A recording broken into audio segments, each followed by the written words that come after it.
a stage where we believe that this jurisdiction is dropped in a particular way. For example, for appeals to an election petition, this parliament said you will not appeal to the Supreme Court.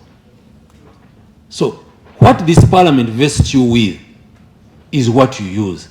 The industrial court was vested with mandate and sent to the Court of Appeal. It was by this parliament. So the constitution did not tell this parliament where to vest the jurisdiction. So you can vest the jurisdiction. The no, but you see at that point, as you realize, the court, the industrial court, was now being presided over by High Court judge. And now we are. You see the industrial. That's why we said no. We cannot have a High Court judge in the industrial court taking a decision that is being looked at by a judge of the similar rank. Therefore, it should go up. I think that is a conversation you'll have, but you must remember that the industrial court also has 2 civilians who are not necessarily legally trained. So, but that's a conversation that what I need to state as a matter of law, the decision on the jurisdiction to be granted to any tribunal or court vests with the parliament. So we are asking you, parliament, to grant the Court of Appeal jurisdiction over the decisions of the General Court Martial. This is just for your take home. I beg to disagree with the use of the example of the industrial court. We are talking about a criminal offense here. It's homework for you, but I want you to address that. I think it's homework for the parliament, because I am not the one who vests jurisdiction. Yeah. Okay. I've asked you, and I've told you what we think, and the reasons why we think so. Now, Mr. Chair, okay, we are not trying to pull ropes here. Like we are listening to him, and we do the correct thing for the... Are you persuading the Attorney General such that the appeals go to High Court? Yes. Is that what you are saying? Yes, that's what we've been saying. But he can think about it if he thinks it makes sense. But it's also important... Or you are leaving here to us just... We shall think about it and also share with you whatever other material we can find on this. But it's also important to take note of what he has said. Jurisdiction is really our mandate. Yeah. Responsibly. Yeah, sure. Okay. Civil tried, I'm going to deal with that. The issue of schedules. I think the issue of the schedules, we are going to have a conversation with the minister on that, and we understand what these schedules and explain them a little more. The experts are here on those schedules. Dry ratios, I agree. I agree that because if for example you take the fuel of soldiers who are being sent to war, and you in concert, you a civilian in concert with an army officer, you decide to steal the fuel of the army. Why should you come to when you're stealing the things of the army, why is it okay to go to the army, but when they are trying you say, now me I'm a civilian? Why don't you remain a civilian and stay away from the things of the army? So Honorable Chairman Sweat, I agree with you.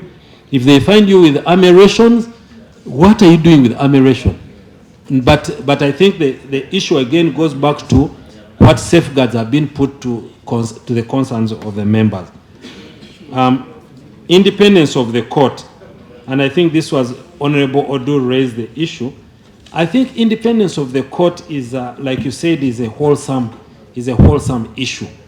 And independence of the court starts from independence, impartiality starts from composition, how they conduct themselves, and tenure. All those lead to independence. And I think the Chief Justice addressed himself severally on this issue at page 193 of his judgment.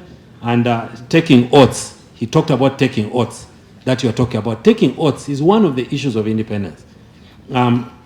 Impartiality, both subjective and objective, is legal qualifications is part of the independence. How can you be independent rendering judgment when you have no knowledge of the law? Composition was part of this, tenure, manner of appointment.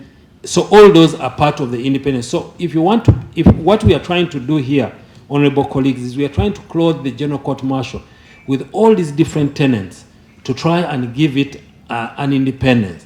Now we'll ask for your guidance if you think there's anything that we have indeed left out, and we shall. Because you seem not to have understood me.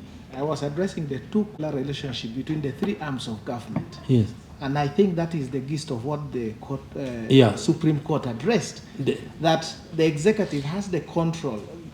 These charges are brought in the name of the state, controlled, and you are the one in charge of deciding on this and fabricating or manufacturing. Just like. So, yes. So yeah, that's where I want you to know. I get what you're saying, but I think. And maybe now I can add this so that the army can help us understand. You talk about the oath.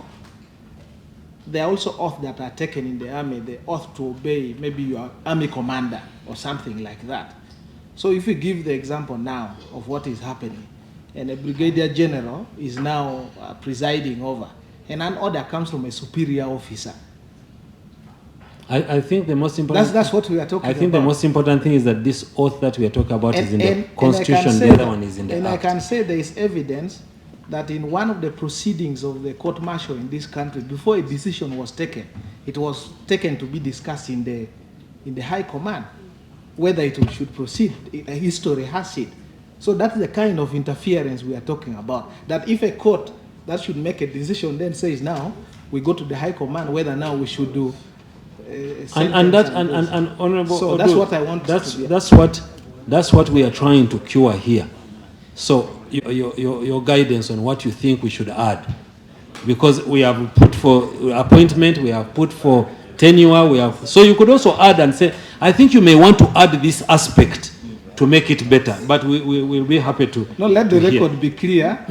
That I have said it is unconstitutional under all circumstances. No. To try. No, I just want your record, so don't tell me to add. I am going to show you to escort when I end, that. because I said I want to end with that. I want to show you that you are wrong. That not even the Constitutional Court said that, not even the Supreme Court said that. But I'm going to get to that. I said it was the last one. So now on the definition of service offense, the purpose of amendment of this service offense, I think we need to be clear.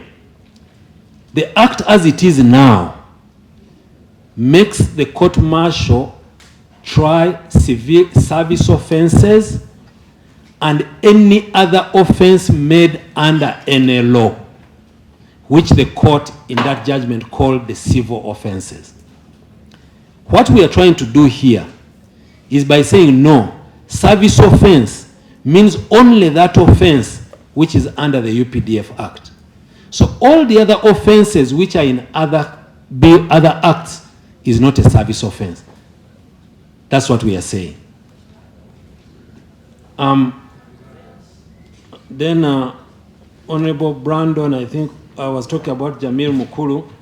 I think Jamil Mukulu's case is slightly different, because Jamil Mukulu is charged under the International Crimes Division Act, which is a manifestation of the Rome Statute, which has a different jurisdiction. This is dealing with genocide and different things. So when you say that Jamil Mukulu was being tried in that, it was being tried there because of Section 9 of that particular act. Now, that act that we brought in, Section 7, 8, and 9 deal with genocide, crimes against humanity, and war crimes.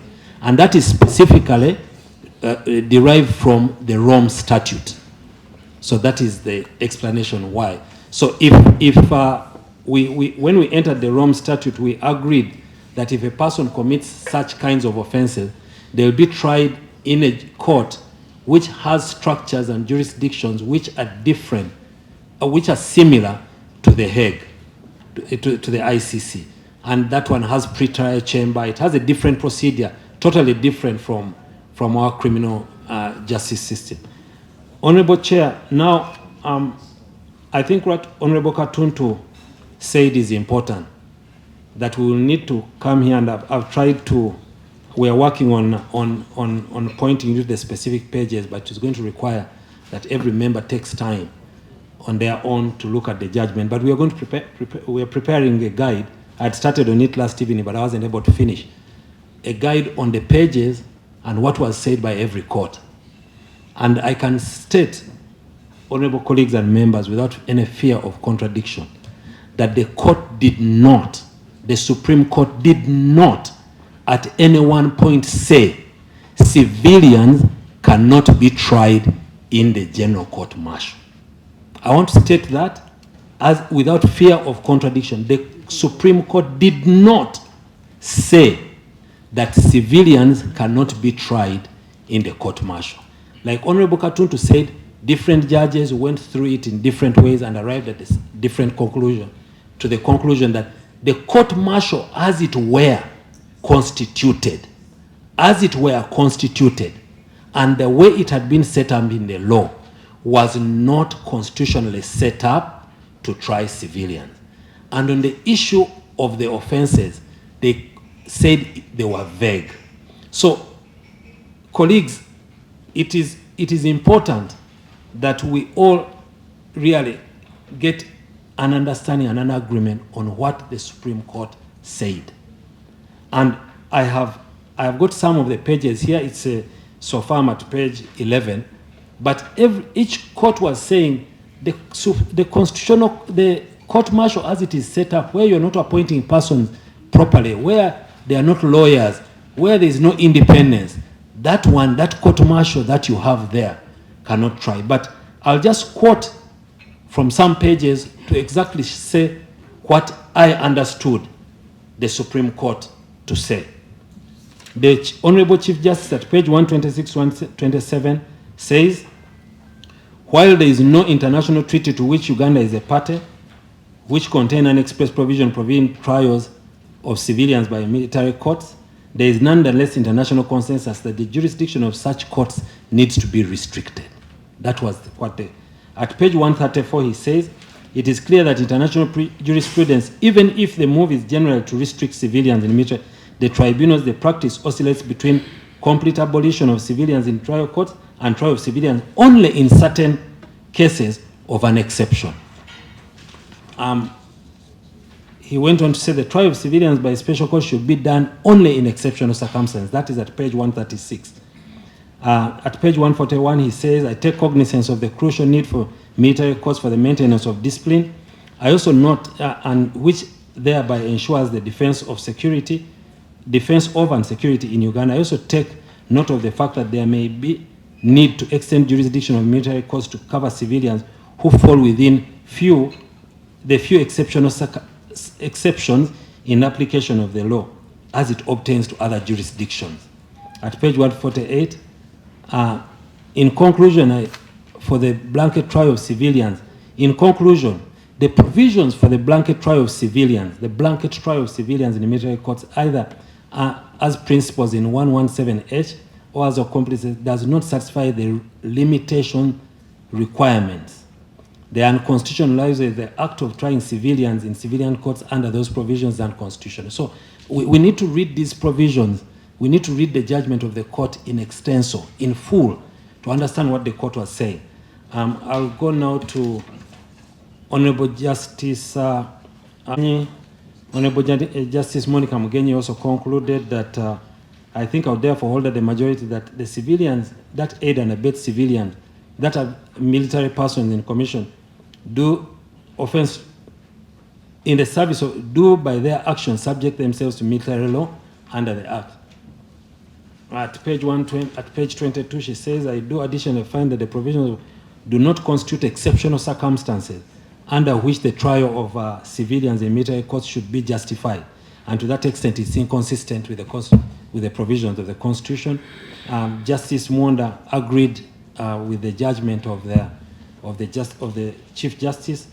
Justice Pase Mugenyi said, Justice Pase Tuaise, Mnight Tuaise, says, in its present state, the General Court Martial, though lawfully set up by an Act of Parliament, deriving such powers under Article 129(1)d, or is, in its present form, competent only to try matters relating to discipline of members. So she's also saying, in its present form, it can only try discipline, but cannot try things. So I'll share, Right Honorable Chair and members, we are going to write out and try and point out to you the exact provision, the exact paragraph where the judge the judges said whatever they said on the issue of thing. I think for me, what I understood this to mean is that civilians can be tried in the general court martial in exceptional circumstances. The question for this committee and parliament, what are those exceptional circumstances? What we have brought to you, colleagues, is what we think are exceptional circumstances. I beg to submit, I think. Chair, Chair. this is for the Attorney General because it's justices of the Supreme Court. Having made all those analyses, in the final orders, they did not put that. Why didn't they reduce that into an order of court? You will explain in there. All that I think, because when a judge is saying I think and I did this and this in the analysis, but in the final orders, stop short of putting that in their final orders. Later, I also want you to confirm to this committee two things. If we process this act and by Friday it is passed and by Monday it is signed, will it apply to the 400 plus people who are still being held in defiance of the very Supreme Court? Will they be tried under the new act? That's a question I want you to answer. Well, in case the act first comes of all, into force. If the parliament... No, let me finish. Just one more. Then thirdly, why do you think their lordship said transfer all and did not say use others? Transfer all. Those three. If you can answer now, it's okay, but later it's still fine. Chair, why we are trying to safeguard this power, it is because the army has been involved in petty cases. Bring the Attorney General to one where Captain Ola was added on a case of Dr. Besigye, yet he was remanded months and months before the case was committed. The army has lost trust, and given this power that it can easily come up with a case and it claims conspiracy, and an individual who is a civilian can be added onto another case. It has been realized that many cases, somebody is picked from nowhere and then added to one similar case. And this brings it to that point that they have broken the trust that we cannot give them such power. As well, how far with transferring all these cases that we are sent to the civilian courts? Honorable Chair, before he takes leave, statute of tenure and the privileges part of one, are they high court judges? Where is the privileges framework as the extension of security and independence? Thank you very much. Our pass may get finished. So we want to encourage you to leave the issue of privileges. It is wise for us to throw out the bath waters because you see the court martial colleagues has been here for government since 1986 by legal notice number 1 of 1986. The court martial has been here. And we were happy with what the court martial was doing until a few cases that we are having a problem. Because I hear some people are saying they are happy with the court martial, you're saying you're not happy with the court martial. I think together we can sit down and say, what is it that we do not like? What is it can we do to make it better? I don't think it is wise to throw out the bathwaters, the child with the bathwater because of a problem.